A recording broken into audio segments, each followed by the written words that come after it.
Berada pada keadaan Magadha saat ini, aku akan menyadari bahwa Magadha sedang membutuhkan seorang raja yang baru dan lebih bisa diandalkan. Pada masa ini, aku bertemu dengan Asoka. Aku melihat kualitas yang sama pada Asoka, yang mana aku pernah melihatnya pada Raja Chandragupta bertahun-tahun sebelumnya. Dan aku juga ingin sekali membawa Asoka ke dalam istana, bertemu dengan orang tuanya. Aku akan menyadari bahwa calon masa depan Magadha telah memasuki istana. Acarya! Episode 5 dimulai ketika Ashoka berhasil menyusup ke Magadha dan memasuki ruang Acarya. Ia langsung menuntut jawaban bahwa lebih baik Acarya memberitahunya di mana ibunya. Namun Acarya hanya menjawab bahwa pelanggaran adalah tanda seorang penakut. Ashoka menahan kemarahannya, bertanya apakah menahan ibunya hanya untuk menangkap dirinya bisa disebut keberanian. Tetapi Acarya tetap menenangkan, menyuruhnya berpikir dengan kepala dingin. Ia mengingatkan bahwa semua keputusan Ashoka kini harus dibayar oleh ibunya. Bahkan ia telah memberi perintah bahwa jika Ashoka tidak menyerah sebelum fajar, ibunya akan dihukum. Ashoka mengancam bahwa bila sesuatu terjadi pada ibunya, seluruh Magadha akan merasakan akibatnya. Karena itu, Acarya harus memutuskannya. Tangkap dia!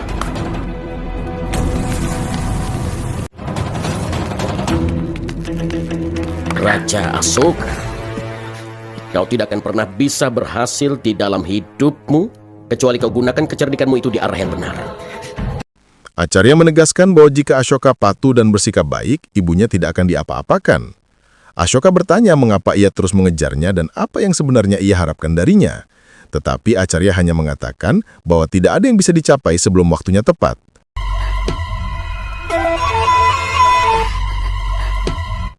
Sementara itu di sisi lain, Dharma sedang merawat Raja Bindusara ketika suara Ratu Nur terdengar dari belakang, sinis dan tajam. Ia memandang Dharma dari atas ke bawah, bertanya apa yang membuatnya begitu istimewa sampai Acarya Chanakya mempercayakannya merawat raja di atas tabib istana. Dharma, aku menikahimu hanya untuk menepati janjiku saja. Aku tidak akan bisa mencintaimu sama seperti orang lain. Meskipun sudah mati selama bertahun-tahun, wanita itu tetap ada di dalam ingatannya. Dia adalah penderitaan di dalam hidupku. Di tempat lain, tabib istana yang tersinggung melapor kepada Justin dan Helena. Ia mengeluhkan penghinaan Chanakya terhadap ilmunya, dan bahwa ia merasa dipermalukan karena seorang wanita dari hutan dipercaya lebih dari dirinya. Helena menanggapinya dengan dingin, menyatakan bahwa penghinaan harus dibalas. Justin menambahkan bahwa jika Raja Bindusara mati saat dirawat wanita itu, maka tabib dapat membalaskan dendamnya pada Dharma dan Acarya. Tabib terkejut mendengar arah pembicaraan itu. Helena bahkan menyebutkan racun yang bisa membunuh raja. Tabib menolak keras, tak sanggup membunuh raja. Ia mencoba melapor pada Panglima Khorasan bahwa raja dalam bahaya, namun Justin segera mengancamnya. Di rumahmu ada lantai dasar, iya kan? Di mana kau menyimpan anak-anak yang sudah kau culik. Kau menjadikan mereka sebagai bahan percobaan untuk obat-obatanmu. Dari mana kau tahu? Justin mengungkap bahwa ia mengetahui rahasia tabib, bahkan mayat-mayat yang dikubur di lantai rumahnya. Tabib gemetar, tak mengerti bagaimana mereka mengetahuinya. Helena dan Justin balas menekan, mengingatkannya bahwa hidupnya bisa hancur jika rahasia itu dibongkar di Magadha. Sementara itu Dharma mendatangi kamar Acarya, memohon pada pengawal agar diizinkan masuk. Chanakya, yang mendengar suaranya dari dalam, segera membekap Ashoka agar tidak bersuara, lalu keluar menemui Dharma. Hanya ada satu obat untuk racun yang sudah menyebar di seluruh tubuh raja, dan aku akan menyiapkan obat penawarnya untuk menangkal racun itu. Untuk itu aku butuh beberapa ramuan khusus. Chanakya mengatakan bahwa mereka harus menyelamatkan nyawa raja dengan cara apapun. Semua bahan yang dibutuhkan Dharma akan dikirim. Namun Dharma menjelaskan bahwa raja harus dijemur di bawah sinar matahari di tempat terbuka sebagai bagian dari pengobatan. Chanakya setuju, berjanji melakukan apapun demi keselamatan raja dan demi keselamatan putra yang Dharma cintai. Ia menegaskan bahwa jika raja berhasil bertahan sampai pagi, Ashoka akan dikembalikan kepada Dharma.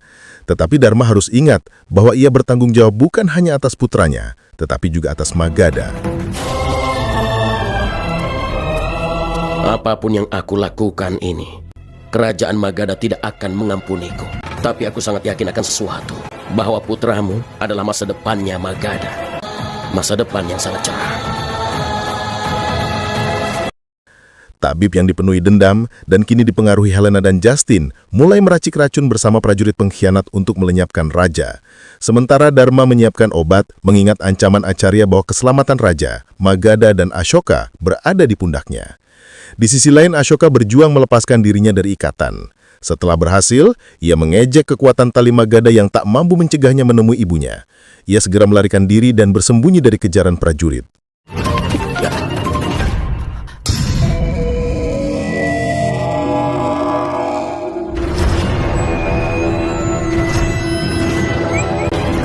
Entah bagaimana menggunakannya, tapi aku bisa membuat para prajurit itu ketakutan. Tabib dan prajurit pengkhianat merencanakan pembunuhan raja.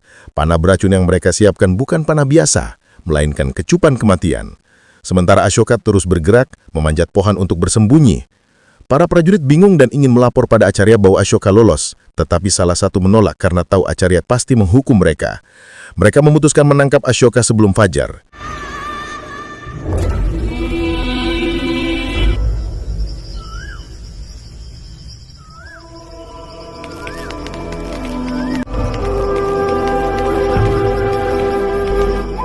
Oh, jadi itu Raja Magadha yang sedang terluka.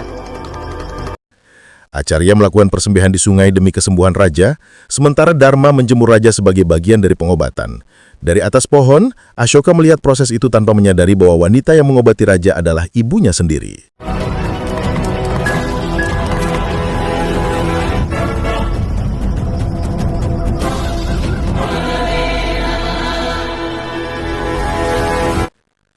Rencana jahat mulai dimulai.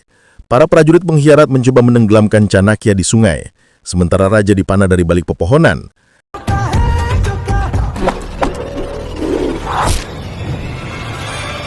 Cepat cari dia, dimanapun dia berada.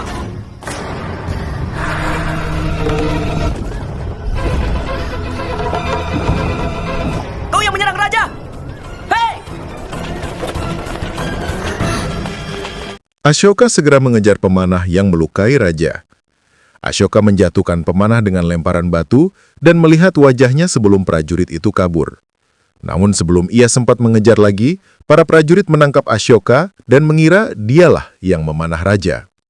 Ashoka mencoba menjelaskan, tetapi mereka menolak percaya, ditambah perintah keras dari Panglima Khorasan, dan Ashoka pun ditangkap.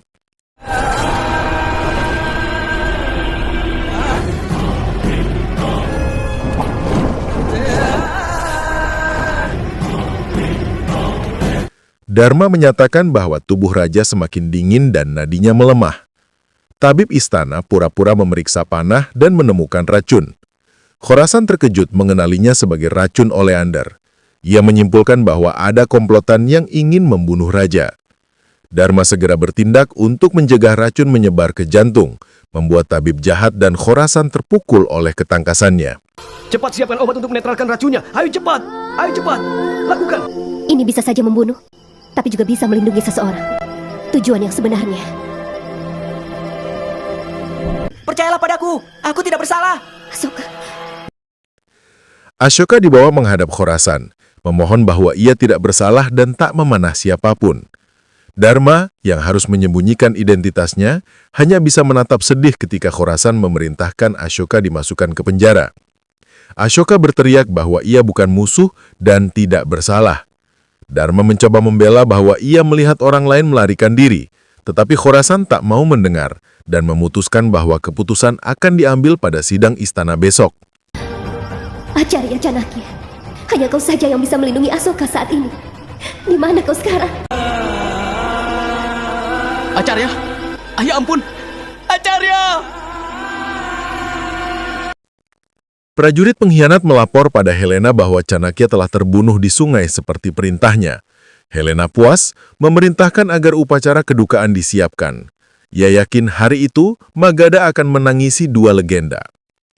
Tabib kemudian melapor bahwa raja terkena panah beracun, namun wanita yang merawatnya mungkin bisa menyelamatkan nyawanya. Helena heran mengapa Dharma tidak mati meski sudah 2 kali dicoba dibunuh. Aku punya berita lain. Prajurit telah menangkap seorang anak karena dia telah menyerang raja, dan mereka yakin bahwa anak itulah yang telah memanahnya. Anak? Iya, Umurnya 13-14 tahun. Justin menertawakan berita bahwa Ashoka dituduh mencoba membunuh Raja Bindusara. Baginya itu hanya lelucon tentang anak 14 tahun yang disangka pembunuh. Namun Helena melihat peluang, menyatakan bahwa jika mereka merencanakan semuanya dengan baik, tidak ada yang akan mencurigai mereka dalam serangan terhadap raja. Kebisingan apa ini? Ini adalah peringatan atas kematian Acarya Chanakya.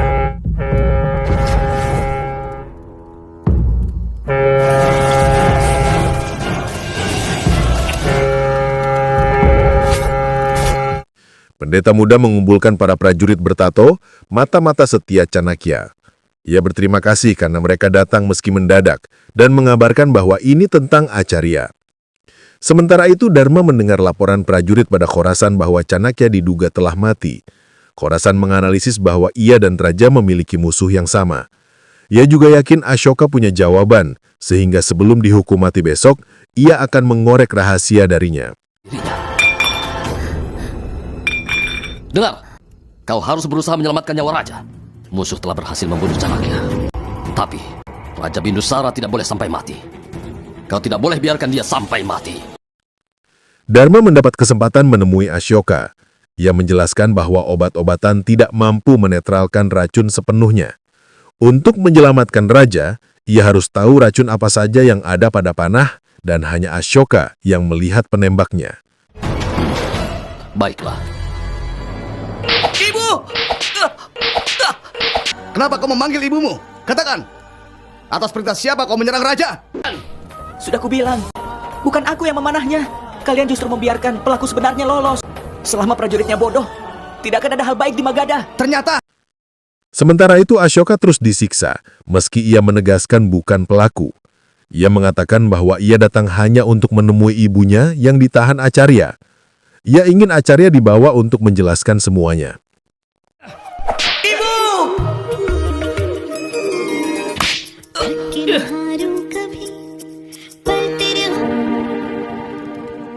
wanita ini ingin menanyakan sesuatu padamu. Aku tidak akan bisa membantu Yang Mulia Raja kalau aku tidak ditinggalkan berdua dengannya. Aku tidak tahu apa-apa. Aku tidak bersalah.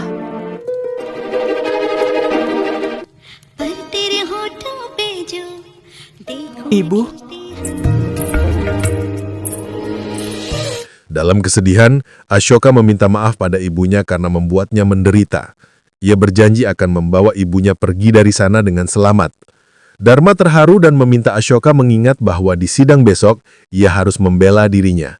Ia menegaskan bahwa yang jujur akan menang. Namun Ashoka putus asa, menyebutkan bahwa jujur tidak berguna jika tak ada yang percaya. Ia memohon agar ibunya menghadirkan Acarya, satu-satunya yang tahu alasan Ashoka datang ke Magadha.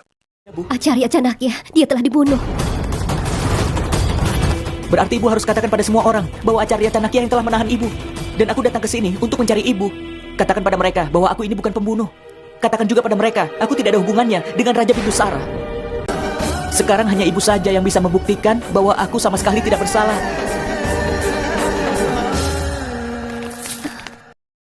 Mendengar langkah prajurit, Dharma memperingatkan Ashoka agar tidak mengungkap identitasnya dalam keadaan apapun. Tak boleh seorang pun tahu siapa dia dan dari mana asalnya. Ashoka berjanji. Di sisi lain, Ratu Nur berselingkuh dengan Justin. Selama 12 tahun belakangan ini, Ratu Nur tidak akan pernah menolak seorang Justin. Selama kau bersama dengan Justin, tidak ada seorang pun yang bisa menyakitimu. Keluar kalian! Baik, Ibu Ratu. Helena datang menemui Ashoka, mencemooh bahwa Magadha kini begitu buruk hingga anak-anak bisa menjadi pembunuh. Ashoka bersikeras bahwa ia melihat pelaku sebenarnya dan bisa mengenalinya. Helena memintanya mengatakan itu di sidang, tetapi Ashoka yakin tak ada yang percaya. Helena menegaskan bahwa jika tuntutan terbukti, Ashoka akan dihukum mati. Hanya ia yang bisa memberikan cara agar Ashoka tetap hidup. Ia menawarkan solusi. Ashoka harus mengakui kejahatan yang tidak dilakukannya. Jika ia mengaku, Helena akan memastikan ia tidak dihukum mati. Ashoka bingung mengapa ia harus mengakui kesalahan yang bukan miliknya dan menyuruh Helena bertanya pada ibunya jika tidak percaya. Namun Helena bersikeras bahwa mengakui kesalahan adalah satu-satunya cara agar ia tetap hidup.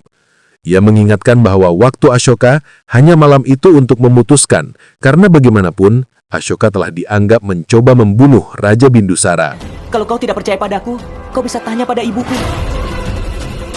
Jangan beritahu apapun tentang dirimu pada siapapun. Tidak boleh ada yang tahu siapa dirimu dan dari mana kau berasal. Tidak boleh ada yang tahu kalau kau anakku. Ibumu ada di sini? Dia tidak ada di sini, tapi dia tahu aku tidak akan melakukan kejahatan itu. Dan dia juga tahu bahwa aku tidak tahu bagaimana cara memanah. Akui saja itu adalah kejahatanmu. Aku akan menyelamatkanmu dari hukuman mati. Waktumu hanya malam ini. Pikirkan itu baik-baik. Akui itu kejahatanmu di sidang besok. Aku akan menyelamatkanmu dari hukuman mati. Waktumu hanya malam ini. Pikirkan baik-baik.